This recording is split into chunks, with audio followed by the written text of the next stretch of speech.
they're the ones paying the bills, so. I love being the one paying the bills. I love being the one not living with my mother. I think the goods outweigh the bads. I get free food and free bed, free car.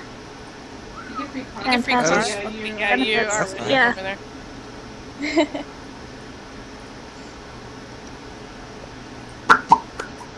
So you're gonna add us in the turn order so we can...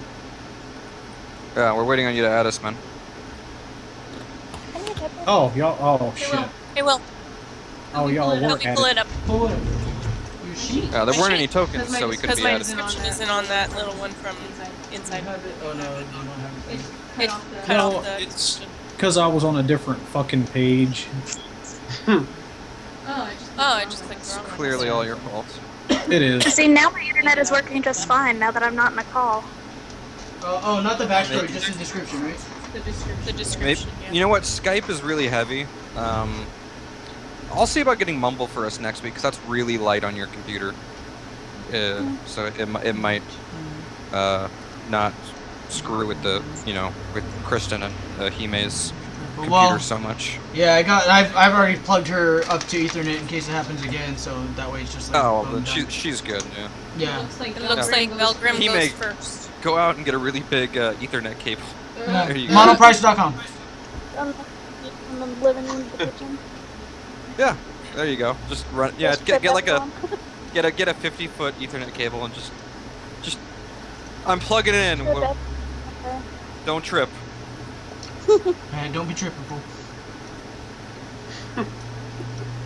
Alright, shall I start? What? Yes.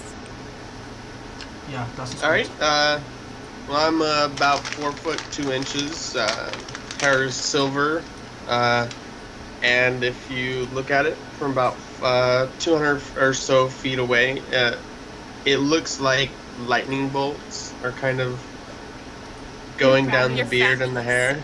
No, nice, I like it. But that's only from a distance. Now, if you're up close, it's clearly just hair. Oh, He's wearing just simple leather boots, breeches, belt, gloves, and has a brown shirt on.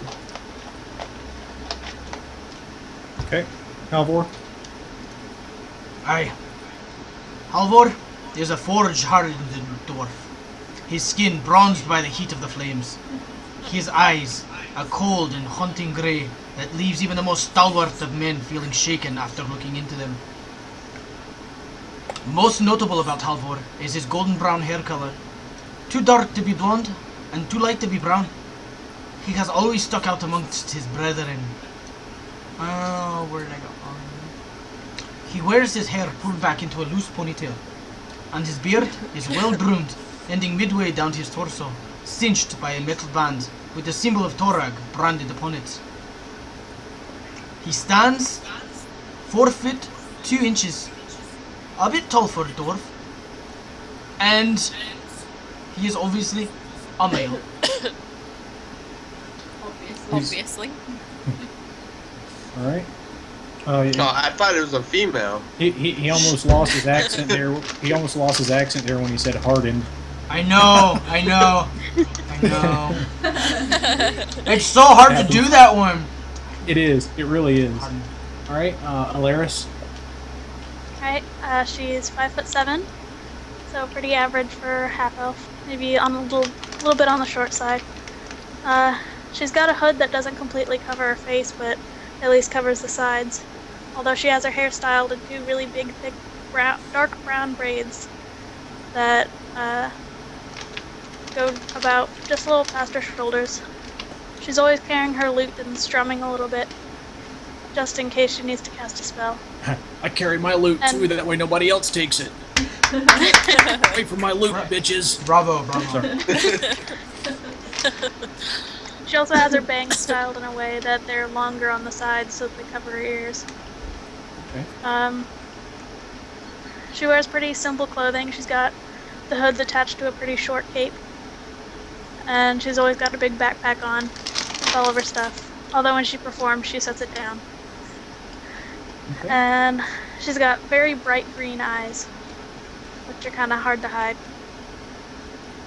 All right, y'all put a lot of thought into your descriptions and stuff. I like it. Well, I'll have a drawing up of her eventually, Yeah. probably within the next few days. Okay. Gar. I'm not going to do the accent for this. For special Come moments, on. because I'm pretty sure it would kill my throat if I read my entire description in the accent. Gar is a grizzled, scarred dwarf. He wears his black hair and beard cropped unnaturally short for dwarven kind. His green eyes are piercing and just a little bit haunted. His scars range from faded and white to fresh and red. Were he not wearing his armor, you would see them scattered about his whole body. With his armor on, the only visible scar is the one that runs from the corner of his right eyebrow to just inches from the corner of his mouth. He wears a matte steel scale mail with a dark charcoal gray trousers and stiff black dwarven boots. Gar speaks in a soft, raspy voice when he speaks at all. Interesting. Okay. Kira.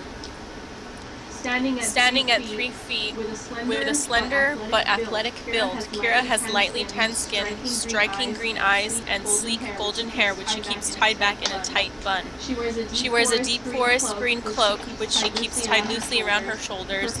Her calfskin leggings are worn and pale from the sun with slight fraying edges. Her deep brown lace-up boots are covered in an ever-present layer of dust, dirt, and muck. Ooh. Okay, so you've all had enough time walking down toward Kendra's place to kind of get to know each other a little bit. You arrive at Kendra's house and knock on the door. Kendra greets you and invites you inside. You go upstairs and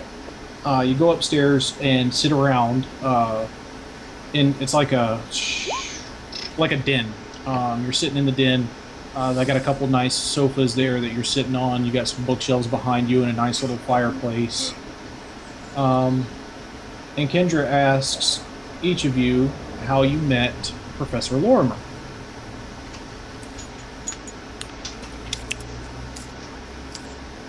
Same order?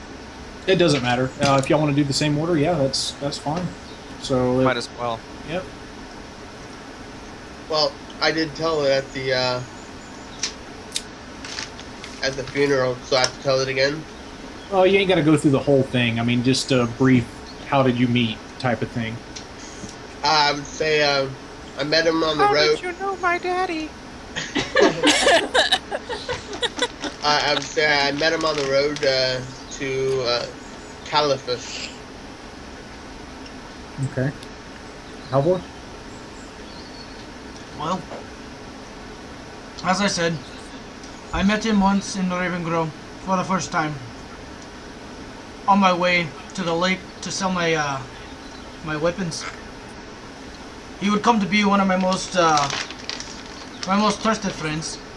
I do not have many. And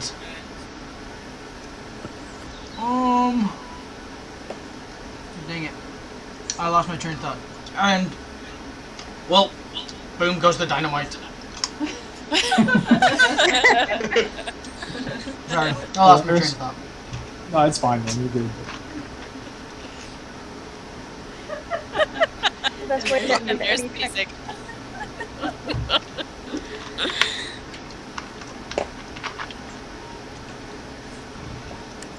Ellie, go! Well, I was in the capital, Halifax. I was passing through some of the slums and I saw Professor Lorrimor getting hassled by some ruffians. You know, those bad kind of people. I'm not very eloquent. You goody goody. Well, he looked pretty distressed and he didn't know how to get himself out of it, so I was able to talk him out.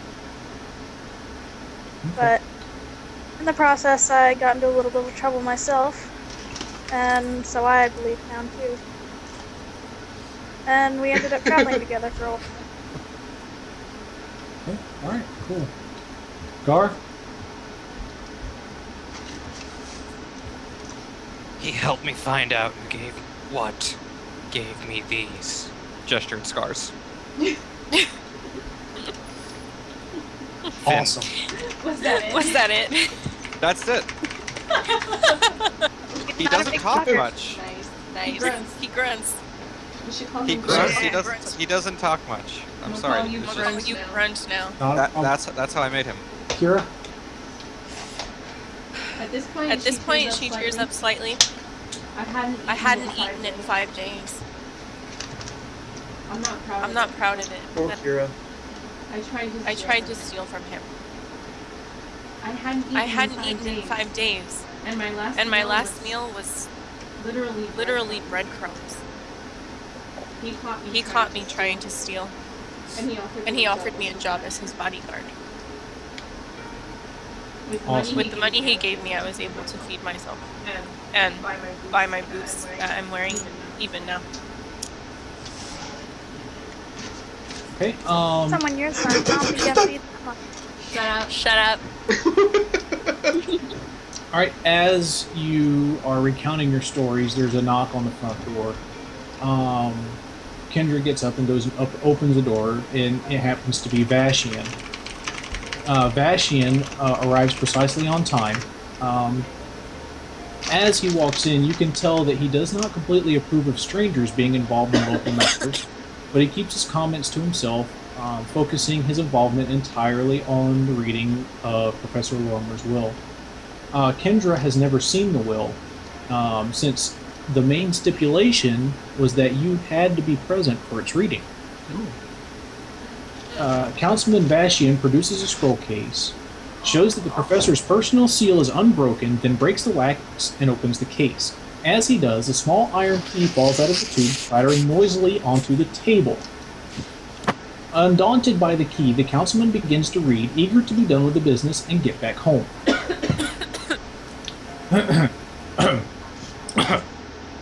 I, Petros Lorrimor, being of sound mind, do hereby commit to this parchment my last will and testament. Let it be known that, with the exception of the specific details below, I leave my home and personal belongings entire to my daughter Kendra. Use them or sell them as you see fit, my child. Yet beyond the bequeathing of my personal effects, this document must serve other needs. I have arranged for the reading of this document to be delayed until all principals can be in attendance, for I have more than mere inheritance to apportion. I have 2 final favors to ask. To my old friends, I hate to impose upon you all, but there are a few others who are capable of appreciating the true significance of what it is I have to ask. As some of you know, I have devoted many of my studies to all matter of evil, that I might know the enemy and inform those better positioned to stand against it. For knowledge of one's enemy is the surest path to victory over its plans. And so, over the course of my lifetime, I have seen fit to acquire a significant collection of valuable but dangerous tomes, any one of which, in the wrong circumstances, could have led to an awkward legal situation. While the majority of these tomes remain safe under lock and key at the Leipstadt University, I fear that a few I have borrowed remain in a trunk in my Ravengro home. While invaluable for my work in life and death, I would prefer not to burden my daughter with the darker side of my profession, or worse still, the danger of possessing these tomes herself. As such, I am entrusting my chest of tomes to you posthumously. I ask that you please deliver the collection to my colleagues at the University of Leipstadt, who will put them to good use for the betterment of the cause. Yet, before you leave for Leipstadt, there is the matter of another favor. Please, delay your journey 1 month, and spend that period of time here in Ravengro to ensure that my daughter is safe and sound. She has no one to count on now that I am gone, and if you would aid her in setting things in order for whatever she desires over the course of this month, you would have my eternal gratitude. From my savings, I have also willed to each of you a sum of 100 platinum coins. For safekeeping, I have left these funds with Embrith Daramid, one of my most trusted friends in Leipstadt. She has been instructed to issue this payment upon the safe delivery of the borrowed tomes no sooner than 1 month after the date of the reading of this will. I, Petros Lorrimor, hereby sign this will in Ravengro on this first day of Calistral in the year something or other. It doesn't tell me. So 2015. Once after the will is read,